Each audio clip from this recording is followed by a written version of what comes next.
Thanks, everybody. Thanks to Julia in absentia for asking me to speak and for her service to this meeting. I'm grateful for this program and all the other ones that I'm in. I've been sober in this program 9 years, and it's changed my life drastically and improved my life drastically.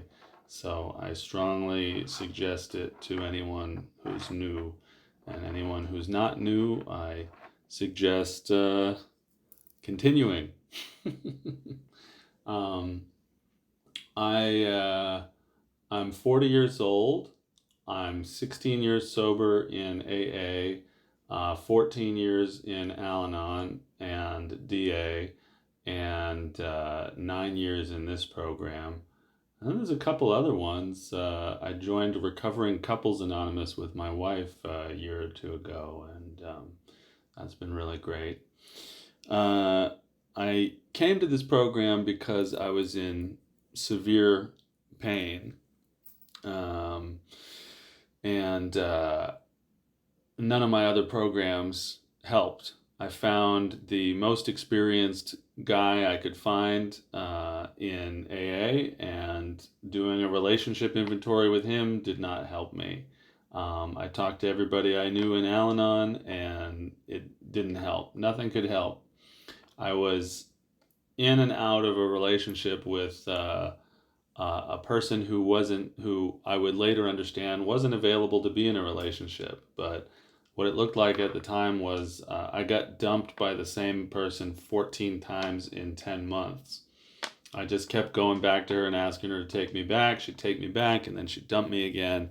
And it made me want to kill myself. And I couldn't get away from it, no matter what I tried with all my other programs and praying and all of that. Nothing helped, and I just kept going back and throwing myself into the wood chipper again. And finally, I started attending a program that I had heard about a few years prior, S.L.A.A., and it worked. It stopped this cycle from continuing. In order to do that, I had to admit complete defeat. I had to admit that I'm not qualified to run my own romantic life, that I need to let God run it and not me. I had to admit that I was powerless, and admit to my innermost self that I'm a sex and love addict. And so when I came to this program, I was desperate, and I was ready to turn over the keys to the car. I'm not driving this car anymore. It's not my car. And so I found a sponsor who was pretty rigid in the way he worked his program. And that's what I needed at that time. I needed to know what I should do and what I shouldn't do. And I learned a ton from that guy. He was only available on 1 day a week. And if I missed the time that I was supposed to call him, he wouldn't call me back until he was available again. And if I missed his call, I was screwed. He wouldn't answer me when I called him back. Why would he do that? Because he's a busy guy. He's a really busy guy with a full life. And he was living his full life. I found a sponsor who had what I wanted, and I did what he did to get what he got.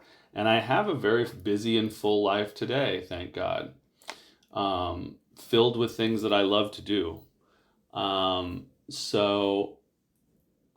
But this man taught me all sorts of things, not even through his words, just through his behaviors, about boundaries and availability and dignity and respect. And anyway, coming into the program new, I got into withdrawal and set some very strict withdrawal bottom lines that removed all the different ways that I would get hits of validation from others. There were a couple weeks at the start of withdrawal where I wasn't allowed to initiate a conversation with a female. And this led to some interesting experiences. I was in my building and I got in the elevator to go do my laundry, and I got into the elevator with a woman, and we were riding the elevator down to the laundry room together. And I was like, okay, I'm not going to initiate a conversation. I'm just going to stand here holding my laundry. And what happened was we rode down the elevator together. We both went to the laundry room. I put all my laundry in the laundry machines and then went back upstairs. She never said a word to me. And it blew my mind. How could you be in a small space with somebody and not say hello? It's like we both live in the same building. Uh, I started to learn that other people were different from me. They didn't need to know everyone in their building or receive validation or a hello from the other people in their building. They could just exist without feeling like they needed to connect with others. Um, taking away these hits and these ways of getting comfort and validation taught me a ton about life and communication and relationships. Um, uh, so I was in withdrawal for a good long time with some strict bottom lines until I worked through my steps 4 and 5. And at that point, I started moving towards sober dating. And if you're new to this program and you haven't tried sober dating, one way to describe it would be it took all of the fun out of dating. However, it made dating like actually constructive and actually what dating is supposed to be. Because all the stuff that I thought of as fun before was just stuff that gave me addict hits, like moving too quickly physically, or sharing too much, and trauma bonding, or all these things that I used to do, and having a dating plan that told me, you're going to sit across from this person for coffee for an hour and a half max in a public place, and you aren't going to try to kiss, and you're not going to try to go anywhere, and you're just going to talk. And again, for me as a person with OCD, it was almost comforting. It was comforting, like withdrawal was comforting, dating plan was comforting to know what I can do and what I can't do. It was good to know that, so I didn't have to ask myself all these crazy questions, because as a sex and love addict, I would run into somebody out in public, and then the whole rest of the day I'd be thinking, should I have gotten that person's number? Should I have talked to her? Was she the one? Did I miss out? Or I would ask somebody for their number, and then I'd be like, should I have asked that person for their number? Was it a mistake? Dating and other people's opinions of me and relationships were my higher power. And I made them my higher power. I made them my source of self-worth. And by going through withdrawal and by through, again, turning the keys over to God as to how I would date, I was taking step one and saying, I'm not qualified to do this myself. I believe that I spent, however old I was when I came in, like 31, I guess, I spent 31 years trying to do it my way, and it didn't work. So I'm going to try it somebody else's way. And sober dating was challenging and interesting. And the more you get into dating, the more you start to run into other things that trigger you. Like the more I got into dating, the more I found other things that would trigger me. Like, is this person going to text me back? And when should I text this person? When is the correct time to call this person? Did I say the right thing? And it actually it ratcheted up the difficulty from it ratcheted up the difficulty from the withdrawal, where I knew what I was supposed to do, into this sort of more complicated, nuanced thing. And so I got to turn over even more to God and to my sponsor and let God in even more, and grow in that regard. And after 4 years or so, I changed sponsors from the very rigid fellow to somebody who was a little bit more loose, wearing the program like a loose garment, you could say. And that was what I needed at that time. When I came in, I needed things very structured. Later on, it made more sense to have things be a little slightly more open ended. And I dated for years, I guess. I don't know. What? I guess 4 or 5 years before I met the person who is currently my wife. And but I liked it when I remember to do so. I like to really underscore that that is not the cash and prizes of this program.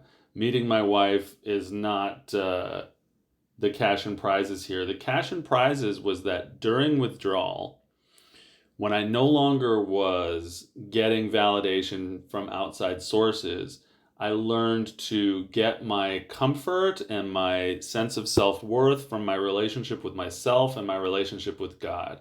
I developed a new relationship with myself, a new understanding of who I was, because up until that point, everything I did was to please other people. I thought I knew what everyone wanted from me, and I tried to do that.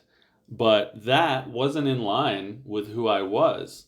Um, I tried to be the coolest, hippest guy and have the coolest, hippest hobbies and be the smartest, funniest person in every room.